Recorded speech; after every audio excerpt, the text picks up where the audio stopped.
My name is Fu Styles. I'm the CEO of Blockchain PR and also the founder of Women in Blockchain Foundation and a partner of Decentral Miami. And that's why I'm here today. We have put on the world's biggest DeFi and NFT conference up to date. So we have over 4,000 attendees in Miami right now at this convention center, and it's been amazing. What do you think? Actually, I've had a really wonderful day. I've spoken to a number of very interesting people, especially on the subject of decentralization. And that's the subject of my documentary, so I'd be very, very, very interested to hear the current state of decentralization in the industry, in your opinion. Well, since I began in 2017, and it's come a long way. Before DeFi, decentralized finance became really big over the last year and a half. I think because of DeFi, decentralized finance, and NFTs, it has caused so many people to come on board. We're getting finally this as close to mass adoption as we can get to date. And so I think that's the state that we're in now. And it's only getting bigger and bigger, especially with NFTs. It's brought in culture, which is what we needed. We needed a community. And that's what I think this is all about. And that's why we did this too, because we wanted to bring the community together. Before Decentral, we were at Bitcoin Miami earlier in the year, and we wanted to do an NFT and DeFi event there, but it was full of maximalists. I'm agnostic myself. I'm a Bitcoin holder, and like everybody else, but I'm also into everything else. I'm a degen. I have a lot of JPEGs. I may be into things, and we wanted to have a community and a place where we could all be in real life to meet, and so to meet these people who are decentralized, and now we're in a place where we could be centralized together. But the future, I think, is definitely decentralized, from decentralized identity to all this decentralized software. So, because I don't want the big companies like Facebook to own my data, So the future needs to be decentralized. Yeah, and it's an interesting question because so many of the projects that claim to be decentralized, they actually exist on a spectrum of decentralization. Is that fair to say? That is fair to say. Example would be like Bitcoin, right? So yes, it's decentralized, but a lot of the miners that have it are, and the holders of it are centralized. So not everything is fully decentralized, but I think the ethos behind everything, and that we're trying to get things decentralized. And I'm not necessarily saying everything does need to be decentralized, but I would rather have them decentralized. I think there's a good balance between both. We do need some centralized systems, but overall, we just don't need these big companies, big centralized systems just owning us. And also, we want financial inclusion. We want people to give power back to the people, and I think that's what decentralization does. And on top of that, decentralization is a fundamental value proposition of blockchain technology, right? How do you prove decentralization? Because there doesn't seem to be a standard definition in the industry. That's a tough question. I don't know. I don't know. That's a question I don't know the answer, so I'm just going to tell you that. It's a question that I'm exploring it for the documentary, because I think when it comes to the fundamental value propositions, they ought to be very easy to verify, right? It's either on-chain or it's not on-chain. It's either centralized or decentralized. But we go back to what you were saying before, it might be decentralized, but then their servers might be centralized. That's what I'm saying. It's hard. I don't know 100% because I'm also not a technical person, so I wouldn't fully be able to answer that question. But I do know that the technologies that are claiming to be decentralized are also using Amazon Web Services, So we have that still. So it's not fully decentralized. We're not there yet. No, it's an ambition. I understand that. And I've been looking at a lot of on-chain smart contract. They're essentially companies or projects that have smart contracts attached to them. Most recently, I've been looking at one called Hex. Hex? I don't know Hex. Tell me about Hex. Hex is a certificate of deposit on the blockchain which claims 40% APY, and it was created by Richard Hart, which is a very big personality in crypto. Have you heard of him? Oh, okay.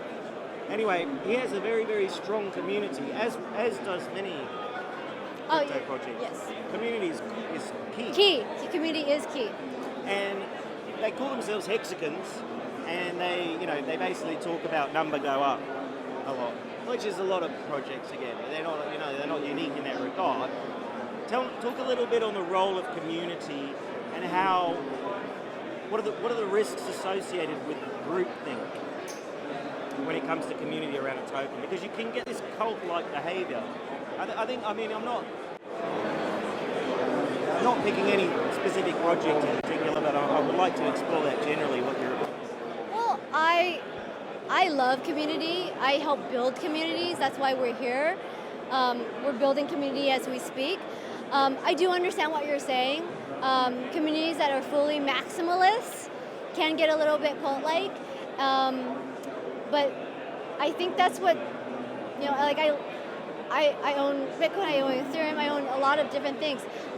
Communities like Ethereum are like amazing. When you go to like ETH Denver or any of the ETH events, those are loyal people. But they're also not necessarily maximalists, but they are building things and they're really fun. And all the communities are different. I helped launch EOS a few years back. I was with that community, and now I'm, building a lot of other communities as well. But that is the fundamental thing that we need for any project to succeed is community. And I think that's why it's wonderful that we have Discords. Everyone's using Discords right now, and the communities that we're seeing on there, they're so niche, and it's really cool to see people really being able to really nerd out into one thing. And I think that's a beautiful part about a community. It's like you're really into an NFT, or you're really into like a shoe, a JPEG or whatever.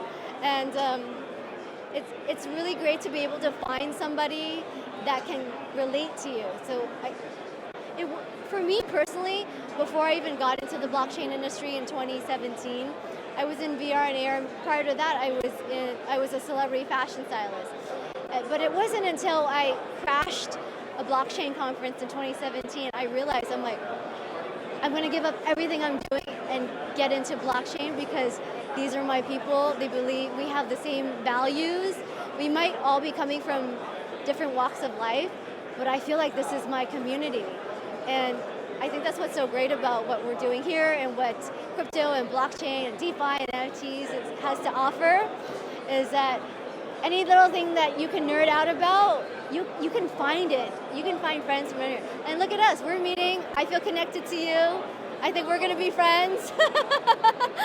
A lot of the emphasis is put on the price. Money go up, price go up, and that's fine. That's a bit of a distraction. I think that's why it's so important to be with community, because communities can build not only build things, but move things, right? And change things and create movements. And I'm so appreciative of you doing this project. I myself was exploring decentralized living. What is it like to not have one home? And I know a lot of people are living the nomadic lifestyle, but I call it decentralized living.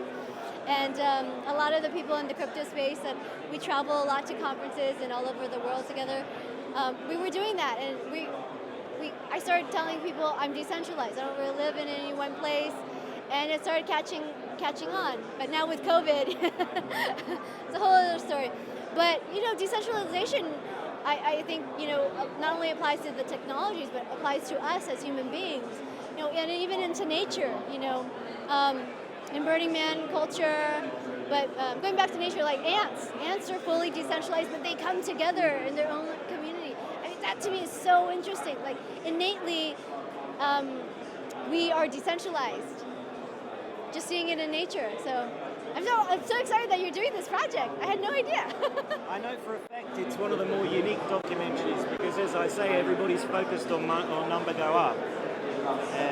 Not so many are looking at the core value propositions in detail. claims are being made in the marketing material. Yeah. And I'm not a tech guy. I've got some people that help me out with that stuff, and it's very easy to go on the Etherscan, or GitHub, and within 10 to 20 minutes you can see the level of decentralization that they're claiming. So yeah, I find it fascinating. But at the same time, I know that some of those things can also be faked. Well, it can't be fully faked, but well, let's just cut that out. I won't say that on camera. I won't say that. That sounds like the juicy stuff to me. I won't say it on camera. We'll cut that out. Really? Yeah. Why is that? I You just don't have to talk specifically about any subject. I just won't. Yeah. I don't want to give away too many. I think I know what you're referencing, and it's the coin market cap number, the metrics. They're often easy to manipulate, I know. I think everybody knows it. Okay. Yeah. So it's not like a super big secret or anything. Many people have spoken openly about it over the past 2 days with me. But Fu, I really appreciate you taking the time. Thank you so much. Very much so. Yes.